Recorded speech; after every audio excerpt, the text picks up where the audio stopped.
Bonjour et bienvenue ou bien revenu sur Chess.me. On se retrouve pour la post-mortem de la partie Peut-on jouer quand on est malade et fatigué, donc, qui était une partie intéressante. Et je vous montre une analyse post-mortem assez rapide parce que moi ça m'intéresse aussi, notamment cette partie. Après cavalier C3, qui est un coup qui se joue, hein. On a plus l'habitude ici de voir D5, fou G7, et en fait C5 qu'a joué mon adversaire est un coup relativement rare. Et ça c'est intéressant, parce que j'ai perdu beaucoup de temps ici déjà à choisir quoi faire, j'ai plein de possibilités en fait, et je les ai toutes regardées pendant la partie. Il semblerait en fait que le coup le plus joué, ça je le sentais bien, c'est D5, parce qu'on rentre dans une structure de sorte Benoni, mais sauf que c'est pas la partie que j'avais envie de jouer. Donc l'alternative c'était soit D prend C5, soit E3, et a priori j'ai joué le plus passif E3, D prend C5 apportait peut-être plus de jeu, dame à 5 pour récupérer le pion, E4, on part direct au centre, fou G7 par exemple, dame D2, dame prend A5, dame prend C5, et cavalier F3. Et bon, les blancs ont pas grand chose, mais on va dire que la position est tenable. Attention quand même, pardon pour la maladie, à cette diagonale. Ok, donc E3 je pense, et comme le dit l'ordinateur, pas un coup terrible. Après ça, A6 de mon adversaire, pas idiot, il empêche cavalier B5, cavalier F3, C prend D4, donc là aussi j'ai plusieurs possibilités, E prend D4, cavalier prend, bon, tout doit se valoir à peu près, je pense que E prend D4 c'est pas une erreur. Fou G7, et là, fou E2, c'est peut-être pas terrible, on a vu que j'avais du mal à placer mon fou à peu près où je voulais. En D3 c'était peut-être mieux en effet. Mais bon, il n'y a pas grand chose, hein. Voilà, on regarde 2-3 coups d'ordi qui paraissent logiques, petit roc D6. La partie est très équilibrée, quoi. Peut-être mieux que c'est quand même mieux qu'en E2, hein, donc dans la partie, parce qu'on a vu que je ne savais pas quoi en faire après. Donc D6, petit roc, dame D2, tour E8, fou H6, fou H8. Bon, tout ça c'est à peu près normal, même si l'ordi préférait fou G4 plutôt que fou H8. Tour E1, ça va aussi. On voit que bon, les blancs ont un tout petit avantage. Cavalier C6 et fou C4. Je pense que c'est là que quand même je commence à perdre du temps et à faire n'importe quoi. Ce que j'ai dit même d'ailleurs pendant la partie, hein, je n'avais pas le bon plan. Et a priori ici, le bon plan, alors il y avait H3 aussi, pas bête, hein, H3 qui paraît un peu passif, juste pour empêcher cavalier G4 et garder la pression. A priori, je regarde 2-3 coups, D5, D prend, dame D8, bon ça a l'air très équilibré tout ça, peut-être un petit peu quand même un petit avantage pour les blancs avec un pressing, mais ça va être dur à gagner.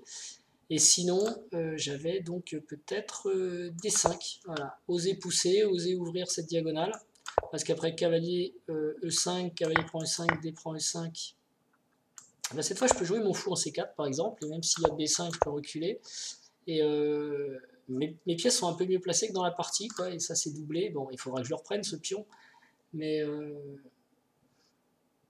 il faudra que je le reprenne, j'ai pas de pion de retard, non, c'est doublé. Donc c'est une position un peu plus intéressante, même si l'ordi lui nous dit que c'est équilibré.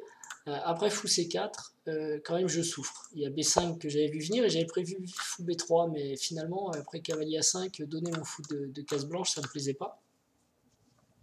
Je pense que j'ai eu raison, parce que l'ordi lui revient en E2, D3, fou G4, toujours plus actif. New challenge.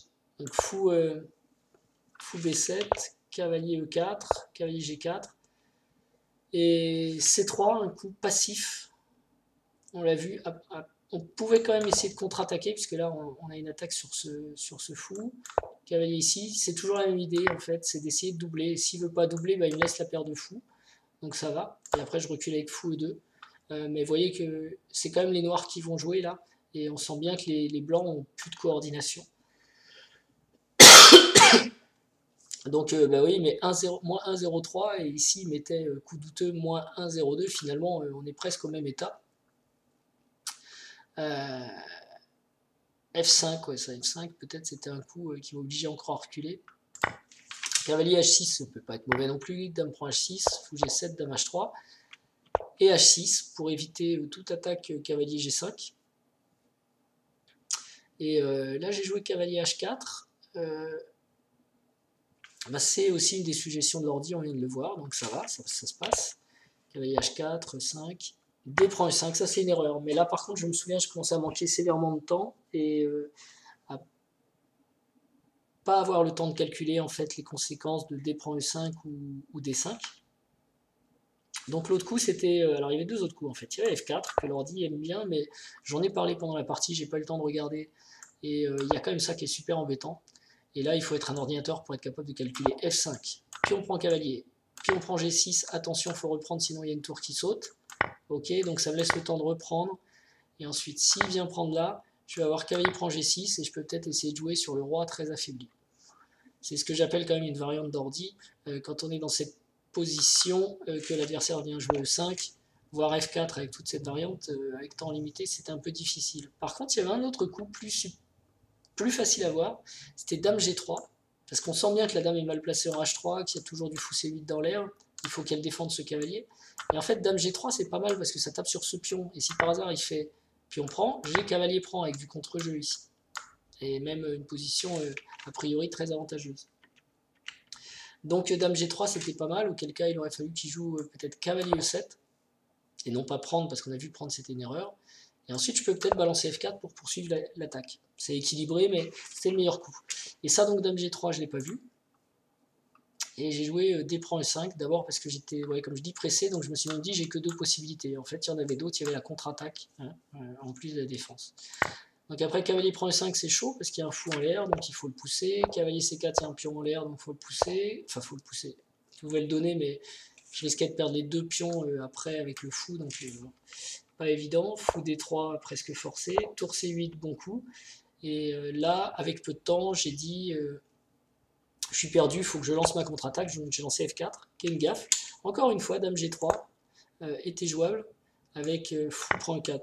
Donc fou prend E4, et tour prend C3, je perds un pion, mais je me replace et peut-être que machin. Enfin, il y a quand même moins 2,04, donc c'est quand même très mal embarqué ici. Hein. Avec ou sans F4, c'était quand même déjà... J'avais raison dans mon évaluation en disant c'est mal parti.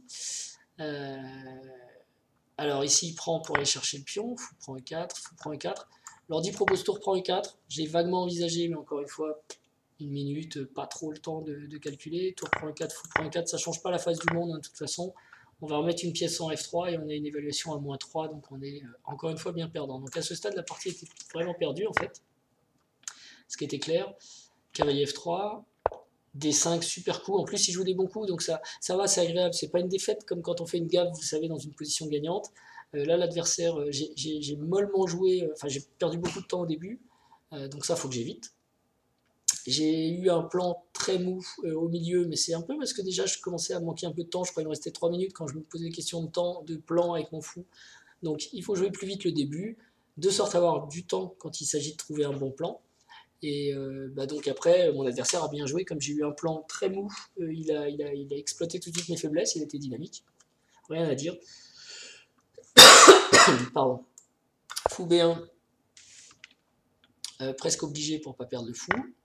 Tour prend, il simplifie. De toute façon, il gagne du matériel, donc il en profite. Check. Et la dame rentre, mortelle. Là, je me suis dit, je vais tenter une embrouille avec dame D7, parce que je voyais pas grand-chose. Hein. Au lieu de ça, je pouvais peut-être jouer F5. Mais dans ce cas-là, il y a dame prend A2. Ok. Je peux commencer à défendre parce qu'il faudra que ma tour vienne là. Il y a peut-être tour E1 aussi. Et a priori, si la dame vient là, voilà, pour protéger, puis on prend. Et après, des coups comme dame D7, et ben, il y a dame F5. Et j'ai tellement pion de moins que ça sert à rien de regarder cette partie. Donc c'était perdu ici, et après dame D7, mon adversaire a encore joué un super coup. Tour prend F3, donc vraiment bien joué de sa part. Je me suis arrêté là, parce qu'en fait, sur pion prend, il y a dame échec. Roi vient là. Check. Et fou mat. Et c'est fini. Donc abandon. Avec 0 minutes. Et enseignement, quand on est malade, on est plus lent. Et parfois, chercher une extra subtilité dans l'ouverture, surtout sur des cadences pareilles, c'est peut-être pas un bon calcul, parce qu'il vaut mieux jouer vite. La prochaine fois que je rencontrerai cette ouverture, j'essaierai de me souvenir de prendre au plus simple. Ou alors il faut que je prépare mes Benoni-like, mais en fait j'aime pas, donc like ça va pas. Donc sans doute je prendrai, et puis on jouera une autre partie, E4, cavalier F3, et voilà. Sur ce, je vous remercie. Si ça vous plaît que je mette des petites analyses comme ça après, n'hésitez pas les pouces bleus, ça fait plaisir et ça encourage à continuer. Et je vous dis à bientôt. Au revoir.